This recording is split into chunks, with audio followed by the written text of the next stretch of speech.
সরকারি ঘর দেওয়ার নামে সাধারণ মানুষকে ডেকে নিয়ে পার্টি অফিসের ভেতরে ঢুকিয়ে তৃণমূল নেতা তার উপর অত্যাচার শুরু করেছে। আমি নারায়ণপুর অঞ্চলের প্রধান সাহেব আমাকে ঘর দেওয়ার নাম করে আমাকে পার্টি অফিসে ভিতরে ঢুকিয়ে নিয়ে দরজা দিয়ে আমাকে বেদম মারেন এবং আমার এই চশমা ভেঙে যায়। চশমা আমি গুটাতে যাব, আবার এমনি লাথি মেরে চশমাটাকে দূরে ফেলে দেয়। এই ঘটনা গত কালকেরে হয়েছে, অর্থাৎ 12/11/2025 বিকাল 3টার সময়। এর নাম হলো সালাউদ্দিন শেখ, বাড়ি হলো উত্তর মাখালতলা। 1 মাস আগে এরকম একটা অভিযোগ আমার কাছে এসেছিল। একে ঘর দেওয়ার নাম করে বাড়িতে ডেকে সালাউদ্দিন প্রধান পার্টি অফিসে ঢুকে প্রচণ্ড মারধর করে। কিন্তু ক্ষমতার অপব্যবহার করে এই সালাউদ্দিন সর্দারটা কে? সে হিরোইন ব্যবসার ডিলার। তার 2টো ছেলেকে দিয়ে হিরোইন ব্যবসা করায়, তার নিজের ভাইকে দিয়ে হিরোইন ব্যবসায়ী করায় এবং বোমের বারুদ সাপ্লাই করে। এই সালাউদ্দিন প্রধান কার দিয়ে করায়? যে শওকত মোল্লা, যে বেসরকারি আগ্নেয়াস্ত্রের এজেন্সি নিয়ে বসে আছে, যে শওকত মোল্লার নেতৃত্বে সারা পশ্চিমবঙ্গে যেখানে সন্ত্রাস খুন হয় তার বন্দুক সাপ্লাই করে। সামনে 2026 ইলেকশন, হ্যাঁ, আর এই ইলেকশনের আগে এই পশ্চিমবাংলার মধ্যে যেখানে মাননীয় মুখ্যমন্ত্রী মমতা বন্দ্যোপাধ্যায়ের রাজ্যে সামনে 2026 ইলেকশন, তার আগে এই যে তৃণমূল বারংবার এই যে সাধারণ মানুষের উপর যে অত্যাচার শুরু করেছে তৃণমূলের নেতারা, তৃণমূলের কর্মীরা, হ্যাঁ, কোথাও দেখা যাচ্ছে যে আইএসএফ এর মিটিংয়ে গেলে সেখানে অত্যাচার করছে, আবারও কোথাও দেখা যাচ্ছে যে সরকারি ঘর দেওয়ার নামে সাধারণ মানুষকে ডেকে নিয়ে পার্টি অফিসের ভেতরে ঢুকিয়ে তৃণমূল নেতা তার উপর অত্যাচার শুরু করেছে। এবং আমার পাশে যিনি রয়েছেন দেখতে পাচ্ছেন, তিনি একজন সাধারণ অটো চালক।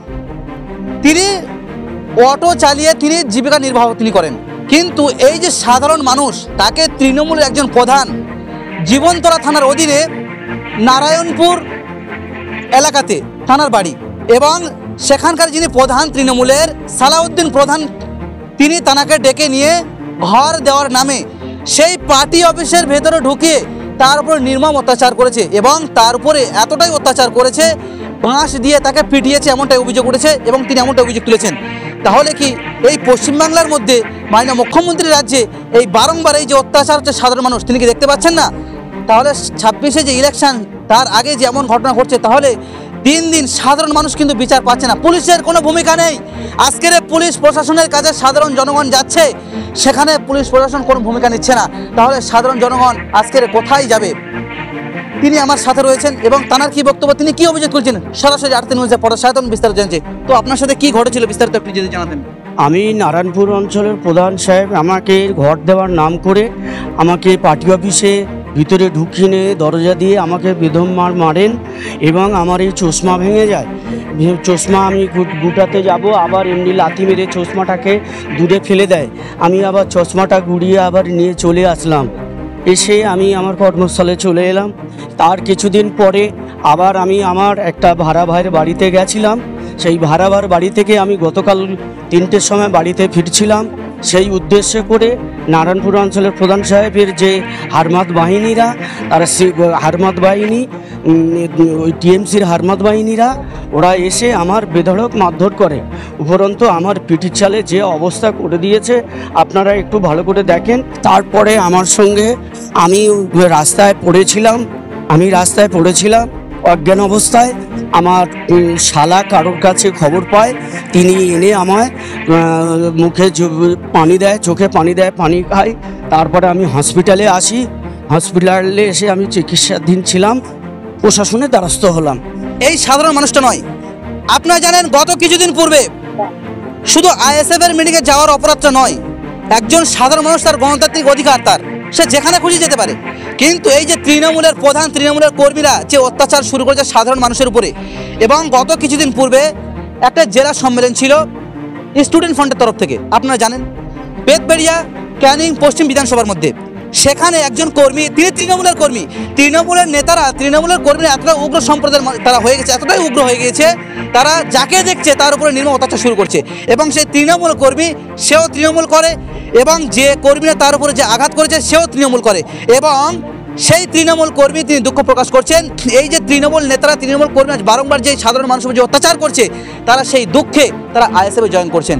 তাহলে কি এই তৃণমূলের নেতারা, তৃণমূলের কর্মীরা সাধারণ মানুষের উপরে এতটাই অত্যাচার শুরু করছে, আজকের পুলিশের কোনো ভূমিকা নেই, পুলিশ প্রশাসন তাদের দরদাস হয়ে তারা কাজ করছে, আজকে সাধারণ মানুষ কোথায় বিচার পাবে তারা?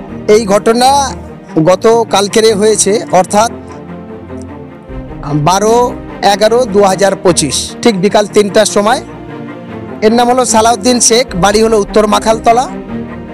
এই 1 মাস আগে এরকম একটা অভিযোগ আমার কাছে এসেছিল। একে ঘর দেওয়ার নাম করে বাড়িতে ডেকে সালাউদ্দিন প্রধান পার্টি অফিসে ঢুকে প্রচণ্ড মারধর করে।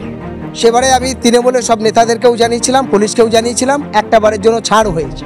পুলিশ সেবারে সেই ভূমিকা নেয়নি, বললো ঠিক আছে এটা অন্যরকম কেস।